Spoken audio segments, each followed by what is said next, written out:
A Step into the Past Volume 11 Chapter 2. Book 11 Chapter 02, Powerless. On the way back, Xiang Xiaolong is feeling extremely good about himself. With the dead buried, every living human must continue to live on courageously and to strive against the never-ending challenges of life. One day, he will also die in this ancient warring period, and no one will ever know that he is from the future 21st century. Ji Yanran could sense that his mood is improving. She took the opportunity to ask, Yanran's clansmen are all experts in forging swords and stringing bows. Can Xiaolong make arrangements for them to build a weapons manufacturing facility and eke out a living? Xiang Xiaolong remembered that Ji Yanran and her clansmen came from the conquered state of Yu. During the ancient warring period, the sword forging techniques of Yu is the best among all the states. Famous swords like Yunu, Ganzhong, and Moye were forged by the swordsmiths of Yu. To discontinue such a skillful practice is a loss, so Xiang Xiaolong nodded.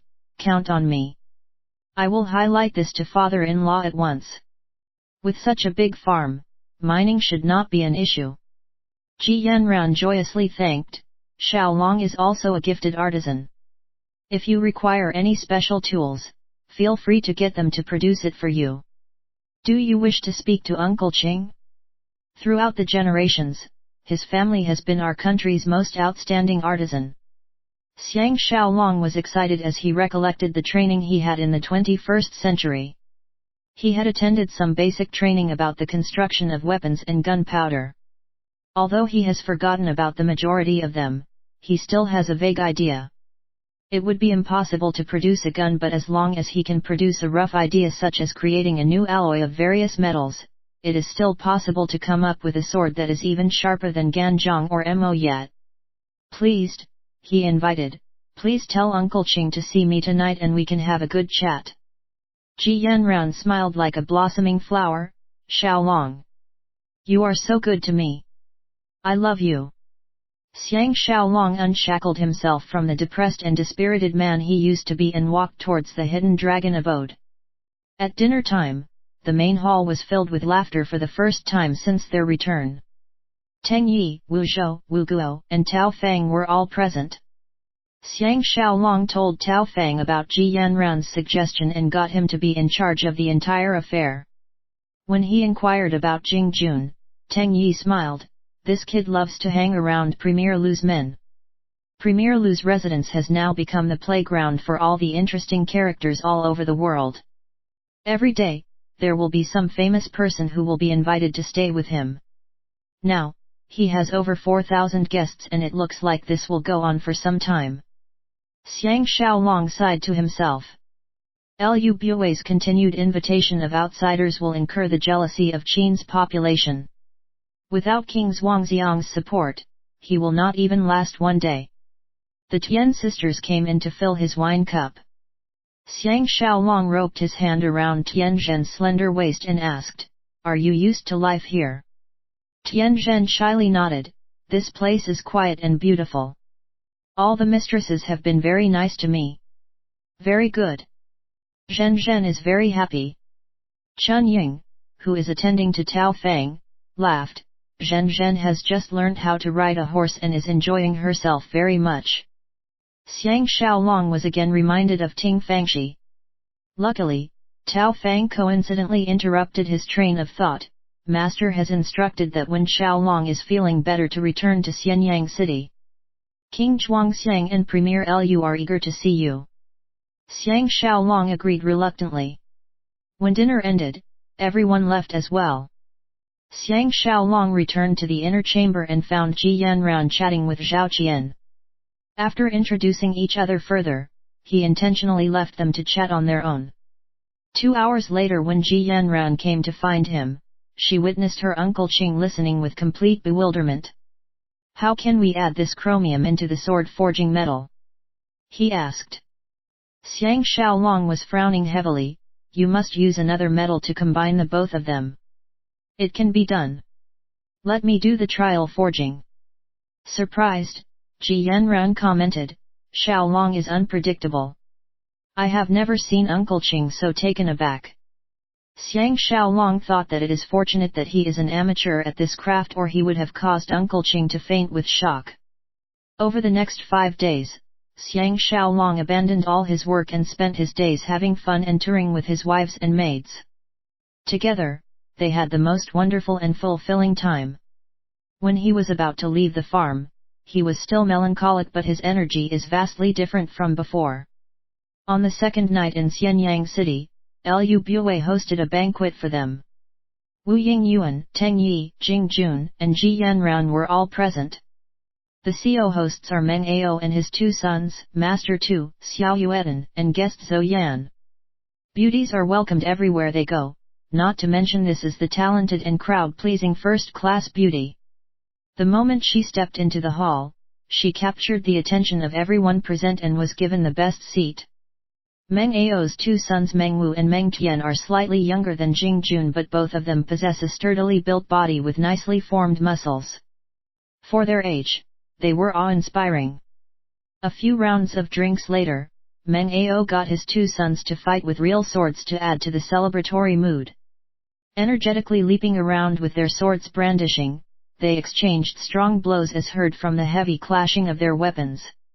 10 over rounds later, they separated and bowed to the audience. Despite the intense fight sequence, their faces are not red and they are breathing normally as they return to their seats besides their father. Everyone cheered at this magnificent display. Jing Jun has been hanging out with them and cheered louder than the rest. Xiang Xiaolong recollected that Meng Tian will be another famous Qin general other than father and son team Wang Jian and Wang Ben, so he paid extra attention. Seated opposite Ji Yanran, Lu Bue smiled. What does Xiaolong think of these 2 kids? Xiang Xiaolong sincerely praised, General Meng's sons are brave and highly skilled. They will succeed General to become another famous general. I personally guarantee with my own head. Meng Ao is extremely pleased when he heard this and bellowed to his sons, quickly give your thanks to Grand Tutor. Meng Wu and Meng Tian immediately stood up and kowtowed towards Xiang Xiaolong. Xiang Xiaolong got up hurriedly and helped them up. In his heart, he was thinking that it is not as easy as it looks. Back in his seat, Lu Bue expectedly suggested, since they were 13, they have been going into war with General Meng, but General Meng regards them as only suitable for weapons demonstration as they lack real experience. Moreover, they lack familiarity in leading soldiers into battle. We hope Xiaolong can take them under your care. Meng Ao asked with complete earnestness, I have seen countless men all my life but have never come across anyone as extraordinary as Grand Tutor. If you don't mind, I hope you can bring my 2 boys with you on your foreign relations mission.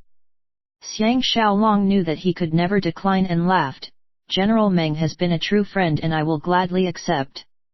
He secretly analyzed that Lu Bue is doing his best to cultivate talents, and it appears that he is not satisfied with only being the premier of Qin. As Meng Wu and Meng Tian kowtow with thanks, this arrangement is decided. Lu Bue was about to speak when a family warrior rushed in out of a sudden.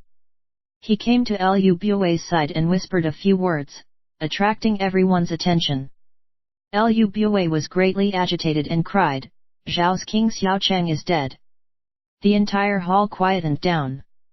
When everyone is home at Wu residence after the banquet, Zhou Yan got Xiang Xiaolong to a corner and began chatting. In the tranquil side room, Zhou Yan spoke about a few unimportant topics before inquiring, Lu Bue has placed a lot of emphasis on Xiaolong. What does Xiaolong think? Xiang Xiaolong accepted the Zhou Yan is exceedingly intelligent and his observation skill is second to none. If he says something, there has to be a good reason behind. After a brief contemplation, he sighed, I am in a dilemma too. AI. It's snowing. Outside the window and against the backdrop of the black night, snowflakes are fluttering gently. Zhou Yan stood up and slowly walked to the windowsill. Clasping his hands and admiring the later-than-expected first snowfall, he resembles an immortal from heaven. Xiang Xiaolong joined him at the window. Zhou Yan is thrilled by the snowfall and suggested that they proceed to admire the snowflakes more clearly at the garden pavilion. Amidst the falling snow, they strolled to the pavilion and stood erected side by side. Zhou Yan sighed deeply. For the past 8 days, Lu Bue has been pestering me about feng shui. He wants to find an auspicious burial plot for his deceased father. This man is exceedingly ambitious and Xiaolong should be careful. Xiang Xiaolong is full of respect for this philosopher. Lu Bue's countless conversations with Zhou Yan are simply out to determine if he is the new saint. Zhou Yan could tell that he is not the real deal and issued this warning to prevent Xiang Xiaolong from becoming too deeply embroiled with him. Zhou Yan spontaneously added, on numerous occasions, Lu Bue wanted me to endorse his. I have rejected his offer on the excuse that the contents are preposterous. Does Xiaolong know why? Xiang Xiaolong could guess that this philosopher is using himself as an analogy to enlighten him. He humbly asked, please continue, Godfather. Zhou Yan laughed, this is the first time you addressed me as Godfather. Are you used to it? Xiang Xiaolong chuckled with embarrassment as Zhou Yan continued, Lu Bue is a person who has his own mind. Even if he heavily emphasizes on you, in actual fact, you are just another tool to help him achieve his beautiful dream. Using the example of, he is trying to impose his will onto others. Xiang Xiaolong remembered hearing Li Si mention about letting Xiaopan study the contents of the ancient encyclopedias. He did not have the details and took this chance to ask, does his annals make sense?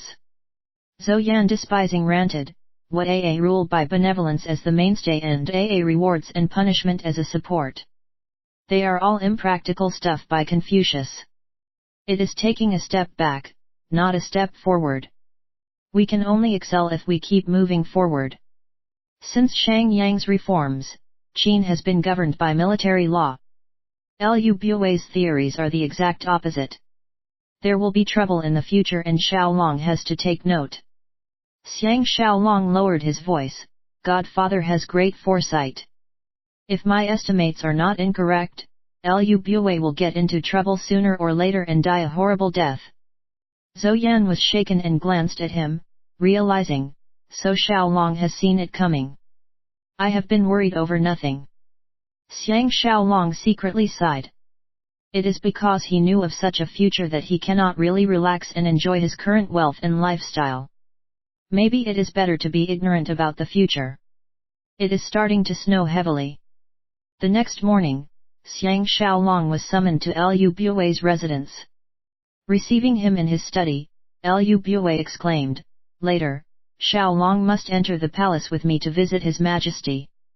I have been making excuses for you for 10 over days and Empress Ji almost lost her temper. He proceeded to advise, Empress Ji seems to be concerned about you. Do not get into any trouble with her or even I will not be able to protect you.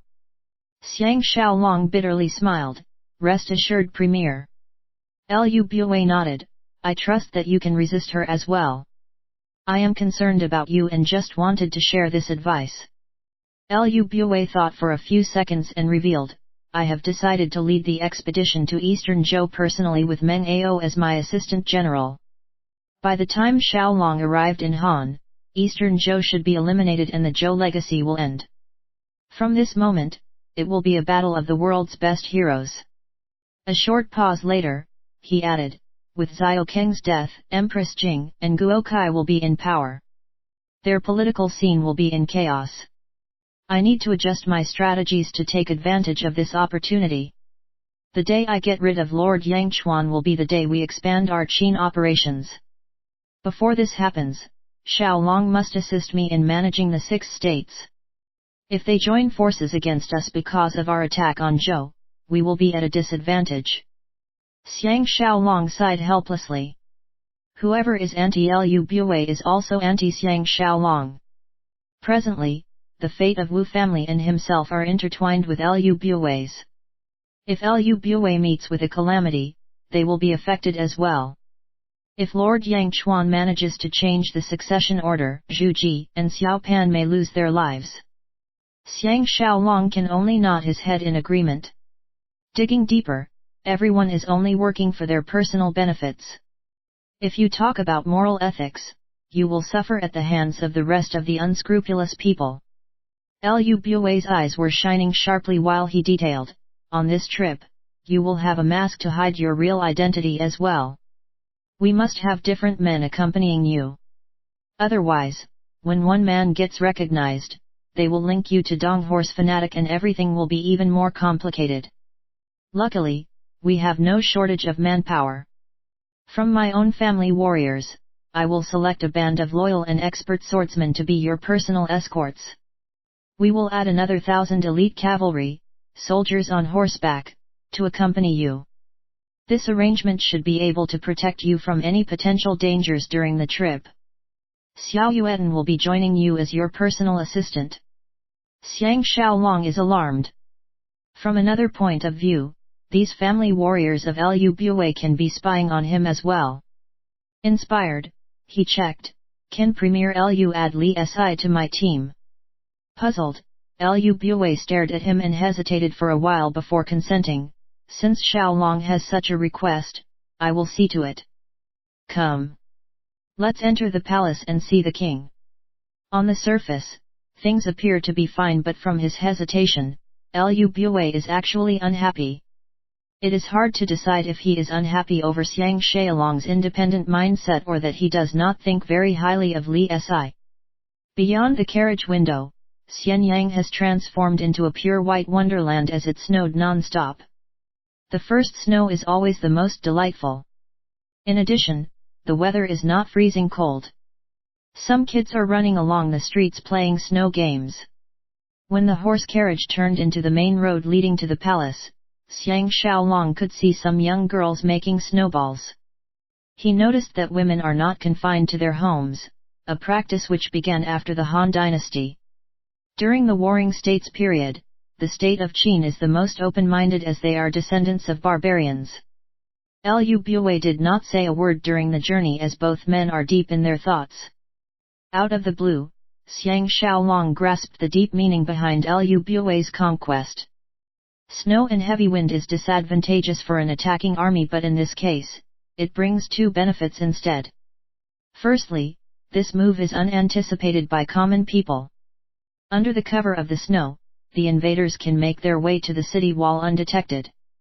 It is difficult to travel during winter season and communications is as good as non-existent. By the time the 6 states know about the attack, Eastern Zhou would have been conquered. Even if they knew about the attack at the earliest instance, they can only watch helplessly as it is an uphill task to intercede. From this strategy, Liu Bue has displayed his courage and risk-taking appetite. When they become enemies in the future, Xiang Xiaolong must guard against his characteristic or he may stand to lose out. Liu Bue entered the Qin palace and went straight into the inner chambers as if it is his own residence. He alighted from his carriage at the garden bordering the inner chambers. Without reporting his presence, he swaggered into the back palace surrounded by his personal escorts. Compared to 6 months ago when Xiang Xiaolong first came to Qin, Liu Bue's standing has been raised dramatically. King Zhuangxiang emphasizes on relationships and trust while Liu Bue is an ambitious and crafty schemer. Together, King Zhuangxiang will only be manipulated and controlled by Liu Bue. Sounds of wooden swords clashing can be heard ahead of them. Liu Bue has a comforted smile on his face and remarked, "The Crown Prince is practicing his swordsmanship." Viewing his expression, Xiang Xiaolong wanted to tell him that Xiao Pan is not his son and see his reaction. Moving forward, the corridor that they were walking along opened up into a bigger area. Between 2 palace buildings is a small courtyard. Under the fluttering snowflakes, Xiao Pan is dueling with another child of around the same age. Watching at the side are King Zhuangxiang, Zhu Ji, Lady Ziyulai, and Prince Cheng. There are also 10 over palace attendants, 2 sword-fighting coaches and 1 minister. They are surrounded by palace guards and the atmosphere is very strict and solemn. King Zhuangxiang and the rest of them did not see them coming in. Liu Bue whispered to Xiang Xiaolong, "The boy dueling with the crown prince is Wang Jian's son Wang Ben. Within the palace, he is the best fighter in his age group." Xiang Xiaolong was excited and carefully assessed this future invincible general. He is indeed stocky and he has an alert expression on his face just like Wang Jian. He knows when is the best time to attack and defend and is always one step ahead. If you can forecast an adult's success by analyzing his childhood, this 13-year-old is already resembling a great general. He still possesses some queries regarding the palace rules. How did Wang Ben get the rare honor to be Xiao Pan's practice partner? This must be Lu Bui's idea to get Wang Jian over to his side. King Zhuangxiang caught sight of them and joyfully waved them over. Xiang Xiaolong observed the pure bliss on his face and could not help asking himself, do nice guys really finish last? King Zhuangxiang wholeheartedly received this benefactor who had helped him ascend the throne. Did he ever think that he is actually keeping a tiger as a pet? This is not a time for deep thinking. Collecting his thoughts, he strode over to King Zhuangxiang.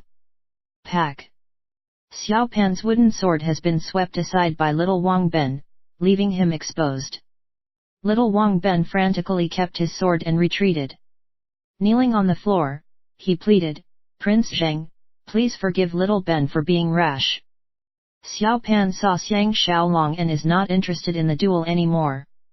However, he actually went forward and helped little Ben up. He then whispered some nice words into Wang Ben's ears. Xiang Xiaolong did not know whether to be happy or fearful. This teenager Qin Shi Huang has already learned how to curry favor.